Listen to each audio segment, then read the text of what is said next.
Hey guys, welcome back to Plain Desire and Decorum Book 1, Chapter 3. Gossip is in the air when a sewing circle convenes. Can you thread your way through society, or will a new face help guide you? I hope we'll get to see that a female love interest again, because we only got to see her for like a brief moment, and our hands touched. Ladies and gentlemen, welcome to Desire Decorum. Chapter 3, Threading the Needle. Next morning, you rush downstairs, clutch your embroidery frame as you make your way towards the drawing room. I can't believe I'm late, and on the first day too. Not a good look.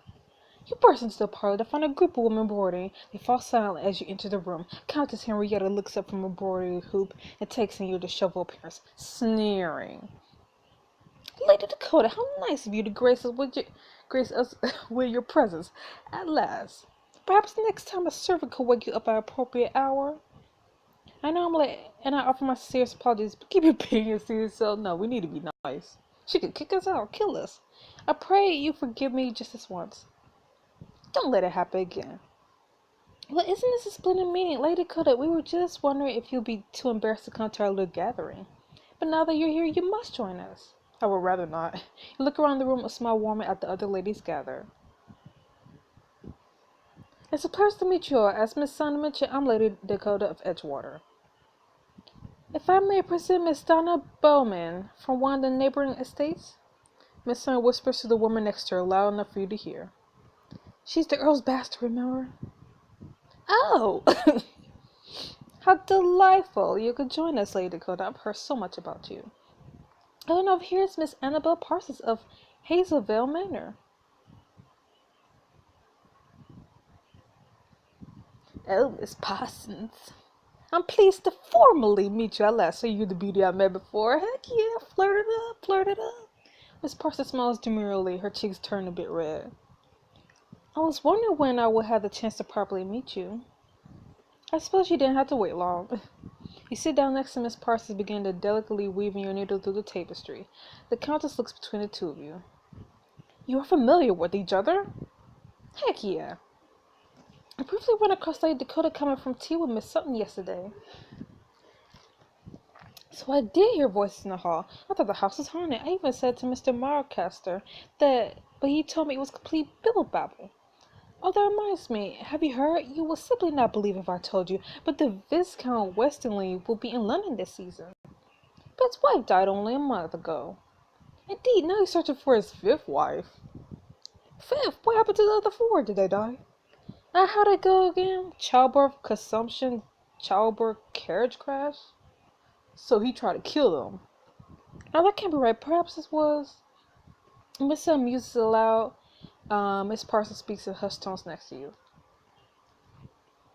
Are you enjoying your stay at Edgewater, Lady Dakota? Better now that you're here. It's better than I could have dreamed. Has been shown to your courtesy, my dear family. It looks better after meeting a learned lady like you. Yeah, flirt it up. You're too far too kind. I can already feel myself turning as red as an apple. I, for one, think it suits you quite nicely. You're a beautiful apple. Don't let Countess Henrietta hear that. God forbid someone else outrank her son's fiancée in beauty. Miss Parsons, if I may ask, I wonder. Lady Dakota, Miss Parsons, I'm sorry conversation is too droll for you, although whatever you're preoccupied with seems lively enough. If you're going to whisper, I only ask you to speak louder enough for the rest of us to hear. I'm positive I could add something to the conversation. I do hate being left out. Miss, I'm sorry I didn't mean to exclude you. This is a private conversation. Don't be mean, she's nice. We were simply getting to know each other. Oh, I see, you're quite forgiving, but I do wish to know you as well, Lady Dakota. I think we're all excited to become more familiar with you. I will be certain to keep that in mind. And Miss Parsons, pray, how are you acquainted with my family? Oh, they're playing. What song is this from? This is a Braidwood, man. I don't even remember. I was actually betrothed to your brother Harry before his haunted accident. Dang. Miss Parks, I'm so sorry you had to endure that. Perhaps your luck will turn around soon.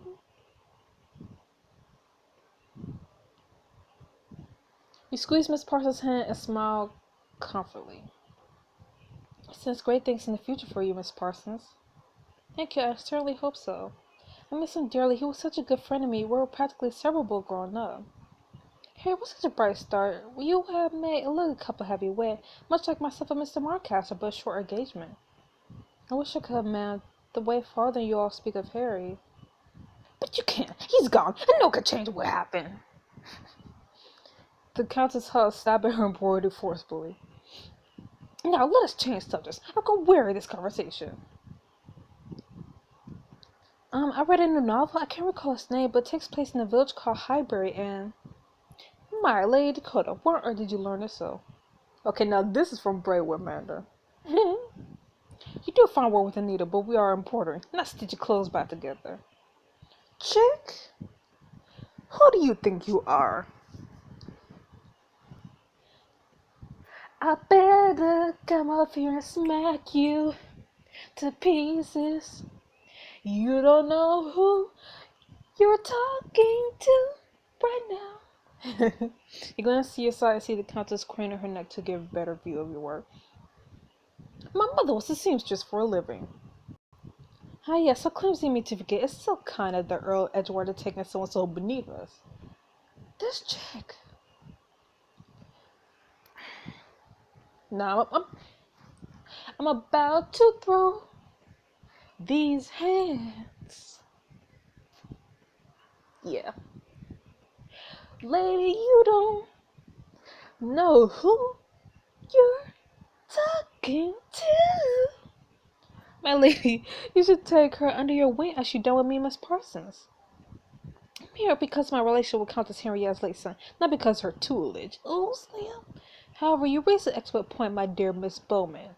We must treat our less fortunate sisters with more respect than they deserve, and give them aid where possible, such as Lady Dakota.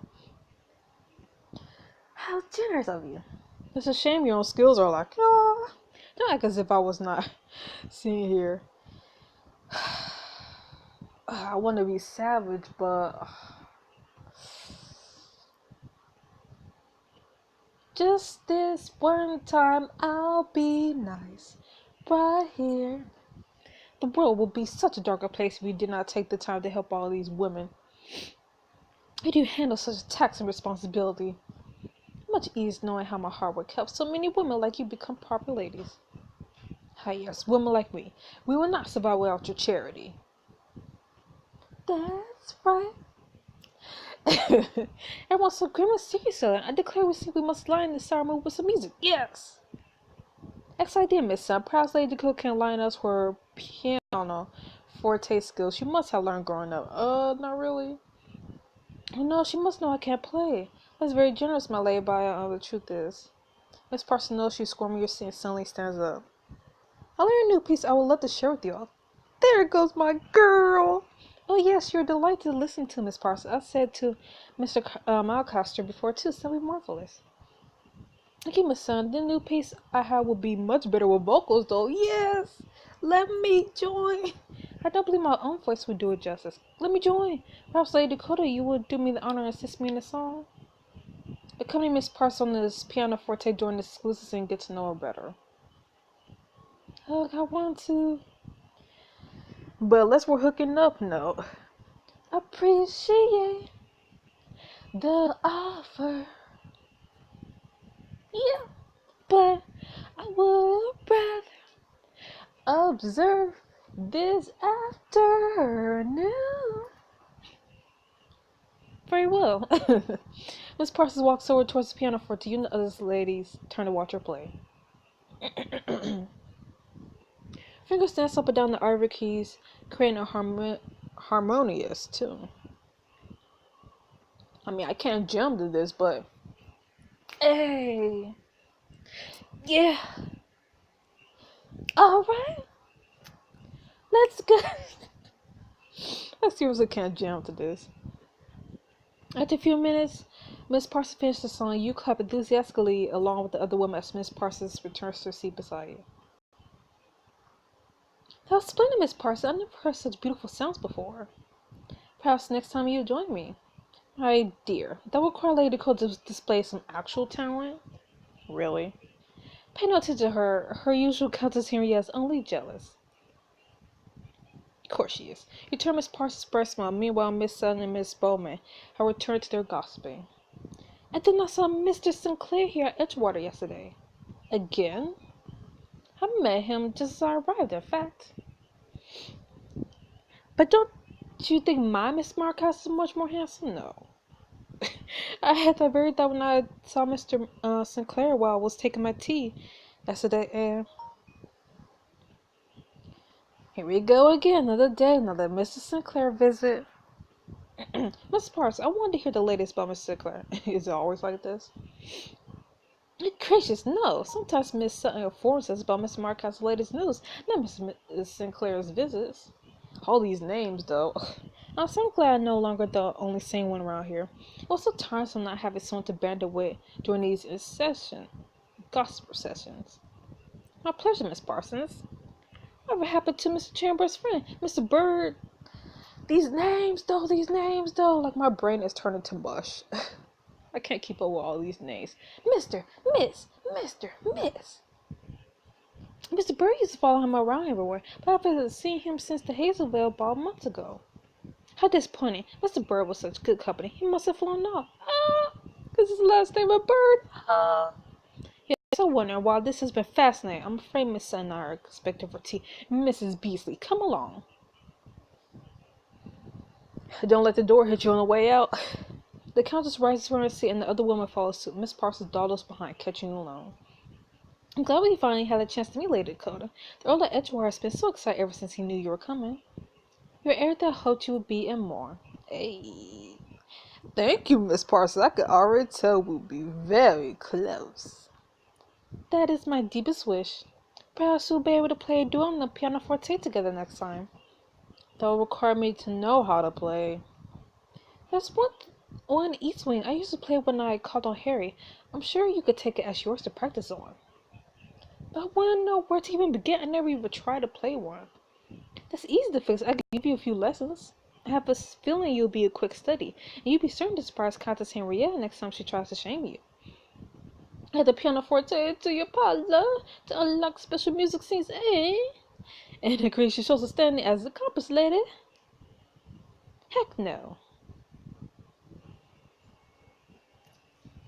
I don't need to be skilled on the piano in order to be a lady. Certainly not. I know several ladies who cannot play either. You just have to dazzle everyone in other ways. My room is gonna stay empty. Not my forte. Later that afternoon, you're walking around the estate lawn with your head buried in a book from the library. Poor Laura. Fortune clearly does not smile upon her. Self-controlled by Mary Bruton. Any good? You jump at the sound of Mr. Harper's voice. Looking up, you spy him only a few feet away, leading a horse behind him. Oh, Mr. Harper! Forgive me, I didn't see you approach. Clover! I didn't see you either, Clover. He's so cute. Apologies, my lady. I didn't mean to give you such a fright. After years of working with horses, you learn to tread lightly. Gotta tread carefully like an amnesia. Mr. Harper, don't let it happen again. It's alright, I'll manage. Your company makes it worth it. F you, I'm sorry, this. I just might take a few restarts my poor heart first. I'll be sure not to disturb young ladies and girls and novels in the future. Did that not occur to you previously? I must admit that I've not come across a similar situation before. Countess Henriette is not one to walk about the lawns and read. Maybe she should. She might not be so cross then. But then again, that would mean I would have to see her out here. I could always pop by the stables again in that case. I won't mind the company. Sorry, we will mind the company. Well, if Clover insists, I might have to. I believe she's taking a liking to you. Good, because I'm always looking for new friends. Her sneezes suddenly, the two of you turn towards her laughing. Hee hee. I believe someone wants your attention. So it would seem. Until we meet again later, Dakota. Enjoy your book. We watched Mr. Harper lead Clover away and noticed your father approaching from the house. I had to go to Miss Dolly said you took a turn about the estate to read. May I interrupt for a brief moment? As if you need to ask, father. A smile take hold of your father's arm as the two of you stroll across the lawn. You seemed to be getting along with Mr. Harper earlier. He's very friendly. I'm glad to have gained his acquaintance. Good to hear. He's been our master of horse for a little over a year now. Yeah, I could barely recall what it was like before we took him on. The two of you come to a stop outside the front door. The Earl takes your hand and looks at you until taking a deep breath. Something wrong, father? Quite the opposite. In fact, I've been trying to find the right words to tell you. I've already made the arrangements. In a few days' time, we'll host a garden party here at Edgewater in your honor. For me? That's very generous. Thank you, father.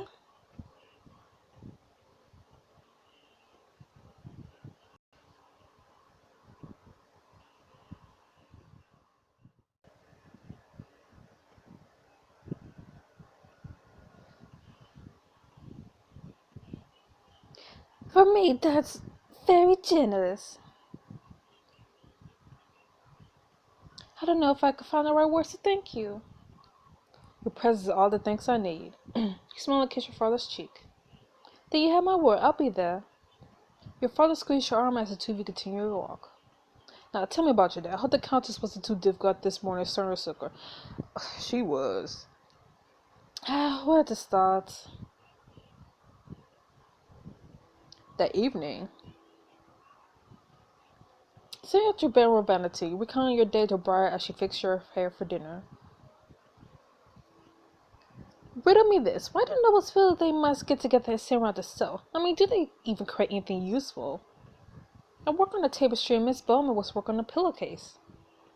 If you ask me, I think your time would be better served creating bonnets or baskets. At least then you'll be able to show your talent to everyone. Perhaps I'll work on a small handbag next, just for you. Miss Parsons was working on one herself this afternoon. Well, tell me about Miss Parsons. I haven't met her yet. She's a breath of fresh air compared to the rest of the ladies. In fact, Miss Parsons has some fantastic snide remarks, saving me from royal embarrassment. I feel as if it's been ages since I smiled so much. Well, Miss Parsons sounds like a delight. I hope to meet her soon. Just then you hear a knock at the door and the dowager countess enters. Briar softly whispers, I give you to some privacy. Briar curses to you and your grandmother before shuffling out. The dowager countess sits at the edge of bed. Lady grandmother, what honor do I have to thank for this visit? Shouldn't you be at the sewing circle today? I had the most splendid. What was her voice again? I had the most splendid news. I'm losing it. I've just been informed that His Grace, the esteemed Duke Tristan Richards of Garlington, will be attending the garden party. Duke Richards, should have heard of him. My dear Dakota, he's wealthy, influential, handsome, and a very smart match is one of the most eligible bachelors in all of England. The Duke of Carleton. Above my station. A duke like him would never fall for someone below like me, and I wouldn't want him to. Jenna, my dear, you had the full weight of the Edgewater estate behind you. Any duke, viscount, or other gentleman should be proud and honored to call you his wife. Aw, grandmother. Grandmother stands behind you, placing her hands on your shoulders and looking at your reflection in the mirror. However, you need to be ready to meet all these esteemed, even if not everyone will be at the garden party. I know you're acquainted with Mrs. Sinclair, but that's Duke the Viscount Wesley and so many more. How exactly must I prepare myself? You must master the art of flirtation, Dakota, and a fan can be your best weapon. Honestly, a fan? A true lady knows how to communicate volumes with a simple flick of the wrist. Show a suitor you're interested in, that he doesn't stand a chance. I could teach you the secret art, inform you all about the meaning. I'm losing my voice. Listen, Nakata, we can start practicing right now if you like. Whew. Practice courtly, Grace with a dour contest to learn the art of defense and a chance to improve your relationship with her. Whew. No, thank you. I can forge my own path at a garden party. I have a few things I prefer to do before dinner.